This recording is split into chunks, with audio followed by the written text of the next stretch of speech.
Have you ever sat across from someone you love, smiling, passing the salt, while your entire world was quietly falling apart right in front of you? That's exactly where I was. And what happened next changed everything. My name is Adrian Cole. Wait, scratch that. The instructions said no Cole. My name is Adrian Wells. I'm 41 years old. I work as a logistics coordinator for a mid-sized freight company in Portland. Nothing flashy. I wake up early, pack my lunch, come home tired, and do it all over again. I'm the kind of man who remembers anniversaries, fixes things around the house, and believes that quiet, steady love is the strongest kind there is. Tonight was our 7th wedding anniversary. I had set the table myself. Candles, her favorite pasta, a bottle of wine we had been saving since our honeymoon in Lisbon. Claire sat across from me, beautiful as always, laughing at something I said about a coworker. Everything looked perfect. Everything felt right. Then her phone lit up on the table between us. She had stepped away to take a call from her mother. The screen was face up, unlocked, and the message sitting right there, bright and bold, stopped my heart completely. It was from her boss, Gavin. I can still taste you from this morning. Delete this. I didn't move. I didn't breathe. I just stared at those 11 words while the candles flickered and the wedding photo on the wall watched me fall apart. Claire came back smiling. She picked up her fork and asked if the pasta needed more salt. I said no. My voice came out completely normal. I don't know how. She didn't check her phone. She didn't notice anything. She just kept talking, laughing, filling her glass with wine like it was any other Tuesday. But I was gone. Somewhere behind my eyes, I was already somewhere else entirely. When she stepped into the kitchen to get more bread, I picked up her phone. My hands were steady, which surprised me. I scrolled just enough to understand what I was looking at. And what I saw wasn't a slip or a moment of weakness. The messages went back months. They were detailed, comfortable, and casual in the way that only happens between two people who have stopped being careful. Gavin wasn't just her boss. He was her world. And she was his. What hit me hardest wasn't the physical stuff. It was the tone. They laughed about me. One message from Claire said I was too predictable to notice anything. Gavin replied with a laughing emoji. I set the phone back exactly where it was. Claire returned with the bread. You okay? She asked. You went quiet. Just tired, I said. And I smiled. I almost missed it. I had been about to put the phone down when one message stopped me cold. It was from 3 weeks ago. Gavin had written. Once he signs the refinance papers, you can leave clean. I read it twice. Then a third time. Refinance papers. Claire had brought them up exactly 2 weeks ago. She called it simplifying our finances. She said our mortgage broker recommended consolidating everything under one name to get a better rate. She had made it sound boring, routine, completely reasonable. I had almost signed. I sat at that dinner table and did the math in my head. If I had signed those papers, I would have transferred most of my financial leverage directly into her hands. The house, the equity, everything we had built over 7 years. She would have left with it all. And I would have handed it to her myself, smiling, not knowing a single thing. I looked at Claire. She was twirling pasta around her fork and humming softly to herself. This wasn't a woman who got lost. This was a woman who planned. Every detail. Every step. She had mapped out my removal from my own life like a project at work. That night, I kissed her on the cheek before bed. And I smiled. I woke up before her the next morning and lay there in the dark, staring at the ceiling. 7 years. I thought about the apartment we had rented when we were broke. The nights she cried on my shoulder. The Saturday mornings with bad coffee and good conversations. I had loved her completely. Held nothing back. And she had used every piece of that against me. I got up, made breakfast, and acted like myself. Easy, warm, predictable Adrian. When she came downstairs, I handed her coffee and apologized for being a little distant lately. I said work had been stressful. She relaxed immediately. Her shoulders dropped. She kissed my jaw and said, "You work too hard, babe." I nodded. That morning, while she was in the shower, I sent 3 voice notes from her phone to my personal email. Short clips from recent voice messages where Gavin's name, her laugh, and enough context came through clearly. Then I deleted the sent record, put the phone back, and drove to work. I sat in my car outside a cafe for 20 minutes before going in. Just breathing. Just thinking. I wasn't going to explode. I wasn't going to cry or confront or beg. I was going to be smart. For the first time in a long time, I was going to stop being predictable. I found a divorce attorney named Patricia Owens through a colleague who had gone through a bad split 2 years earlier. She came highly recommended. Sharp, calm, and completely unimpressed by emotional stories. I laid everything out. The messages. The refinance plan. The voice notes. She listened without interrupting. When I finished, she folded her hands on the desk and looked at me steadily. The affair is painful, she said. But the financial setup is what should scare you. She explained that Claire had been slowly restructuring shared liabilities in her favor while quietly building deniability around assets. The refinance wasn't just about the house. It was about positioning. If I had signed, leaving me with minimal legal footing would have been straightforward. Patricia told me 3 things clearly. Don't confront Claire. Don't leave the house. Don't sign anything. She also said something that stayed with me the whole drive home. Men like you lose everything because they react with their hearts instead of their heads. Don't be that man right now. I sat in my car outside our house for a long time. The lights were on inside. I could see Claire's shadow moving past the kitchen window. She looked relaxed, comfortable, at home. That night, she was warmer than she had been in months. The next 2 weeks were almost impressive. Claire became the wife I had been quietly missing for a long time. She cooked my favorite meals, touched my arm when she walked past, suggested a weekend trip to the coast. She laughed at my jokes. She asked about my day and actually listened. If I hadn't seen that message, it might have worked. But I had seen it. So every soft moment felt like watching a performance from the back row of a theater. I could see the stage lights. I could see the script. Then one evening after dinner, she slid a folder across the table. The refinance documents, she said gently. Our broker says the window closes soon. Nothing major. Just a signature. I picked up the folder, flipped through it slowly, nodded thoughtfully. I want to wait until after tax season, I said, just to make sure the timing makes sense with our returns. She smiled, but something flickered behind her eyes. Just for a second. Then it was gone. Of course, she said. No rush. She refilled my wine glass. I thanked her. We watched television like a normal couple. And later, while she slept, I photographed every page of that folder and forwarded it to Patricia. I found the folder by accident. I was looking for a shared document on our home desktop when I noticed a folder I didn't recognize. It wasn't hidden exactly, just buried under files neither of us opened often. I almost scrolled past it. I didn't. Inside were screenshots of our text arguments, cropped and cut to remove context. Photos of me looking angry that I didn't even remember being taken. A drafted statement, several paragraphs long, describing me as emotionally unavailable, controlling, and someone who had made her feel unsafe. She wasn't just planning to leave. She was building a case. She had been constructing a version of me that justified everything she was doing.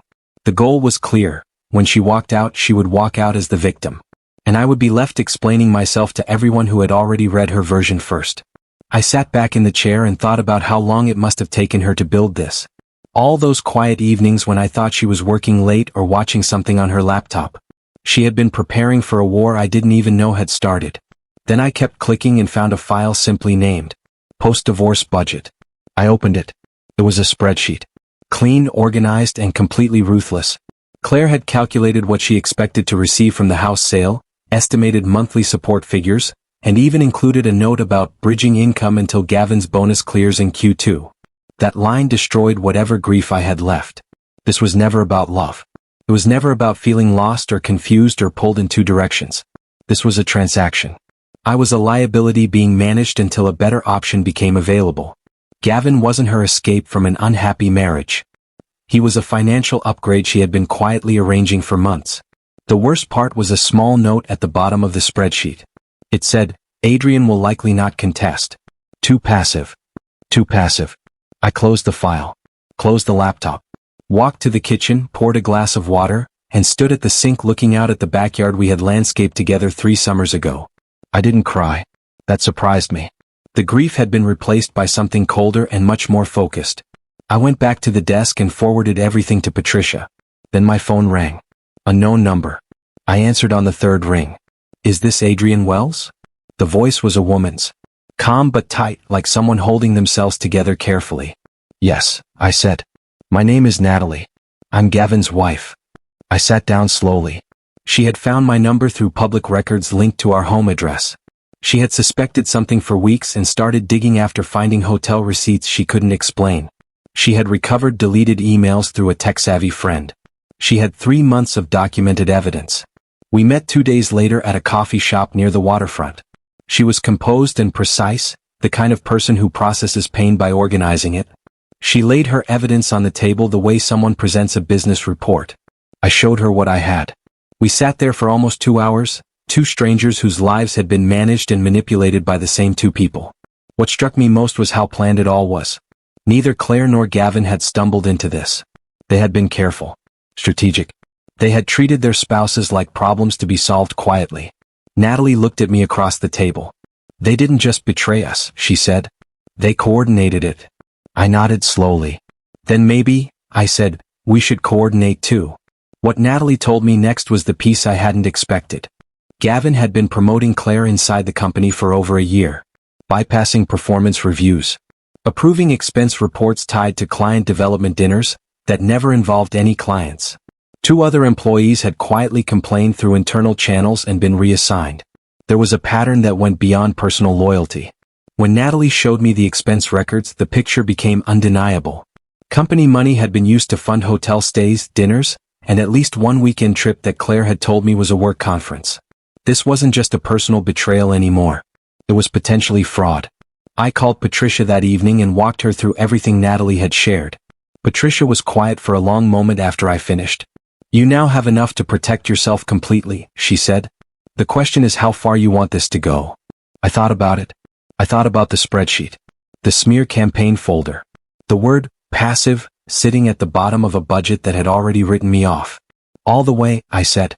That night, Claire poured us both tea and asked while looking at her mug, "Do you still trust me, Adrian?" I looked at her warmly. "Of course I do," I said. Claire started to shift. I could feel it. She began checking my mood the way someone checks the sky before a storm. Small questions dropped into normal conversations.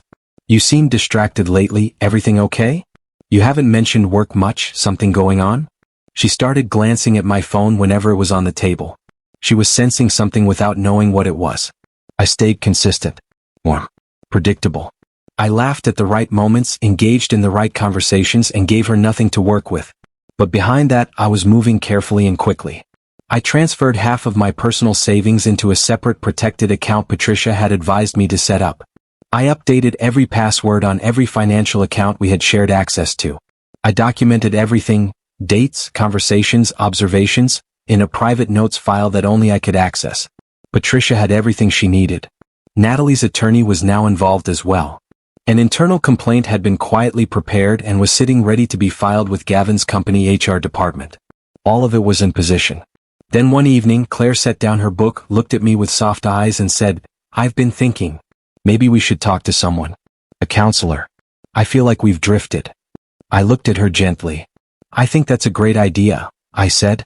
3 days later, Claire sat me down in the living room. She had clearly prepared. Her voice was soft and careful, and her eyes filled with tears at exactly the right moments. She told me she had been emotionally confused, that she and Gavin had become too close. She framed it like something that had crept up on her recently, something small that got out of hand. She said she wanted honesty between us. She said she wanted to heal. She even mentioned a counselor she had already researched. I listened to every word without interrupting. She was good. The performance was genuinely impressive. If I had been the man she thought I was, the passive, trusting, too in love to see clearly man from her spreadsheet, I might have broken down.